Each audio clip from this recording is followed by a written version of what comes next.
आज अब जज साहब पे आप तनकीद कर रहे हैं, आमिर फारूक साहब के हवाले से भी बड़ी जो है इस किस्म की सख्त तनकीद की आप लोगों ने, लेकिन रिलीफ मिला। अब अगर इसी केस के अंदर जज साहब ने आगे जाके आप लोगों को रिलीफ दे दिया तो यही जज जो है वो कौम का हीरो आप बना देंगे, तो ये भी तो तरीका नामुनासिब है ना। देखें, हमने आमिर फारूक साहब को कोई नहीं कौम का हीरो बनाया, उन्होंने फ़ैसला कर दिया है तो फ़ैसला उन्होंने इंसाफ किया है। कोई हमें रिलीफ की बात आप ना करें कि रिलीफ मिला है। साइफ़र केस के अंदर प्रोसिक्यूशन खुद जाकर ये कह रही थी कि जो साइफ़र का कंटेंट था वही था जो इमरान खान कह रहे थे कि अगर इसको नहीं हटाओगे तो नताइज भुगतोगे। तो जब वो बात तस्लीम कर ली गई खुद ही जो इमरान खान कह रहे थे और जो रजीम चेंज ऑपरेशन किया गया उसके ऊपर इस वक्त तक जो है वो कोई सदेबाब नहीं किया गया। इस वक्त तक उन्हें जो है अंदर डालना चाहिए था, उनके ऊपर आर्टिकल 6 लगाना चाहिए था, जिन्होंने ये सारा वो काम किया, जिन्होंने कायनी हुकूमत को हटाया जो ठीक जा रही थी, जिसमें इकॉनमी भी ठीक थी, मुल्क आगे बढ़ रहा था, आपने हटा दी। और क्यों हटाया? क्योंकि इमरान खान ने खुद मुख्तारी की, गैरत की, मुल्क की सलामती की बात की। ये मामला तो आप सुप्रीम कोर्ट लेकर गए, लेकिन सुप्रीम कोर्ट के अंदर हेयरिंग नहीं हुई। उस दिन काजी साहब ने हेयरिंग में लाइव बताया कि हामिद खान साहब ने तो मेरे से कोई ऐसी बात ही नहीं की, मैं उनसे रोज मिलता हूँ, कोई दें ना दरखास्त के जल्दी समाअत करें। और बाकी भी हमने देखा कि उधर जो आपकी लीगल टीम फैजाबाद धरने की दरखास्त दी गई थी जल्दी समाअत की, चले दरख्त काटने की जो है F9 पार्क के अंदर समाअत की दरखास्त दी गई थी। आए रोज किसी बिल्ली के ऊपर नोटिस ले लिया जाता है, ठीक है, तो उसके ऊपर क्या दरखास्त दी जाती है? क्या आपके पास फंडामेंटल राइट्स की वॉलेशन के हवाले से पटिशन नहीं की थी?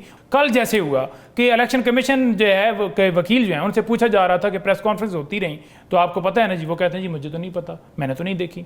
तो मतलब ये है कि यहाँ पर आंखों पर पर्दा डाल ली जाए, हो दिन और कहा जाए कि रात है, तो फिर आप उस बंदे को कैसे मना सकते हैं? और दूसरी तरफ आप जुल्म जबर के ऊपर खामोश अलमिया ना, सारी सियासी जमातें यही करती हैं, अगर केस चला जाए दूसरी साइड पे तो फौरन इल्जामात लगने शुरू हो जाते हैं। यहीं पे दीगर जमातें भी इस तरह के इल्जामात लगाती हैं। बड़ी क्लियर हमारी बातें हैं। हम कहते हैं कि 9 मई के ऊपर जुडिशल कमीशन बनाया जाए, क्यों नहीं बनाया जा रहा? हम कह रहे हैं कि 8 फरवरी की दरखास्त दी गई है, मुल्क के अंदर डाका डाला गया, उसके ऊपर क्यों नहीं कमीशन बनाया जा रहा, क्यों नहीं समाअत की जा रही? दरखास्त दी हुई है कि दरखास्त लगाई जाए, नहीं लगाई जा रही। जहां पर जजेस के घरों में कैमरे लग रहे हैं, जहां पर उनकी वीडियोस बनाई जा रही हैं, जहां पर वो डिस्ट्रिक्ट कोर्ट के जजेस कह रहे हैं कि हमें जो है प्रेशर हमारे ऊपर डाला जा रहा है, तो आप समझ रहे हैं कि क्या इंसाफ मुल्क के अंदर हो रहा है? कुछ जजेस हैं जो खड़े हुए हैं, जो बोले हैं, उनके ऊपर मुसलसल ट्रोलिंग की जा रही है, उनके खिलाफ बातें की जा रही हैं, किसी का पासपोर्ट निकाला जा रहा है, किसी का कहा जा रहा है कि पीटीआई से है, किसी का कहा जा रहा है कि ये प्रॉपर्टी डीलर है। उससे पहले कोई प्रॉपर्टी डीलर नहीं था, उससे पहले किसी का पीटीआई से तल्लुक नहीं था। जब उन्होंने बात की कि मुदाखलत की जा रही है, फैसलों पर असर अंदाज होने के लिए सारा किया जा रहा है, तब वो करप्ट भी हो गया और सारा कुछ हो गया। वैसे बजोता साहब, ये बाबर सत्तार वही जज है जिनकी मुखालफत की थी पाकिस्तान तहरीक। देखिए, मुखालफत की हो या ना की हो, कहते थे कि जनाब इनको नहीं यहाँ पे आना चाहिए। देखिए, बात यह है कि मुखालफत की हो या ना की हो,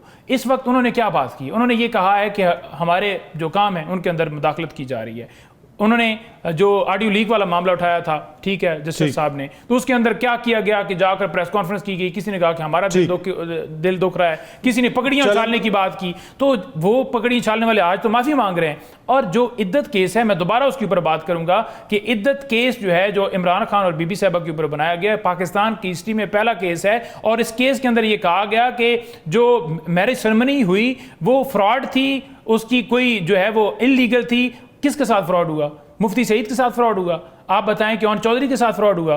पहले वही मुफ्ती सईद अदालत के अंदर जाते हैं, जाकर दरखास्त देते हैं जनाब, और फिर उन्हें कहा जाता है कि दरखास्त ठीक नहीं बनी, आप वापस ले लें। तो अब खावर मानका के दरखास्त होते हैं, और फिर वही खावर मानका और वही चौधरी उसी के अंदर होते हैं। तो वो गवाह बन रहे हैं जो इमरान खान के मुखालिफ हैं। अब राना सनाउल्लाह एक जगह पर जाकर केस करवाता है और उसके अंदर गवाह कोई और बन जाता है, नवाज शरीफ, शहबाज शरीफ बन जाता है। तो आप क्या समझेंगे कि वो इंसाफ हो रहा है? क्योंकि सारा सिस्टम, पुलिस हो, FIO, नैब, वो सारे इदारे इनके अंडर हैं। तो ये केसेस खुद बनवा रहे हैं, खुद सारा पॉलिटिकल विक्टिमाइजेशन कर रहे हैं, और उसके बाद ये कहते हैं कि हमारा तो कोई इंटरवेंशन नहीं है, अदालतों में मामला चल रहे हैं। ये सारे झूठ के पलंदे हैं। और मैं उनके सलमा साहबा का एक जवाब, वक्त की कमी है, मैं पहले सलमा को शामिल कर लूं, फिर आप जवाब दे दीजिए। पकड़ा गया, इनको पकड़ा गया। आज भी एवनफील्ड अपार्टमेंट्स की रसीदें नहीं दी गई। हम रसीदें मांगते हैं, दें रसीदें।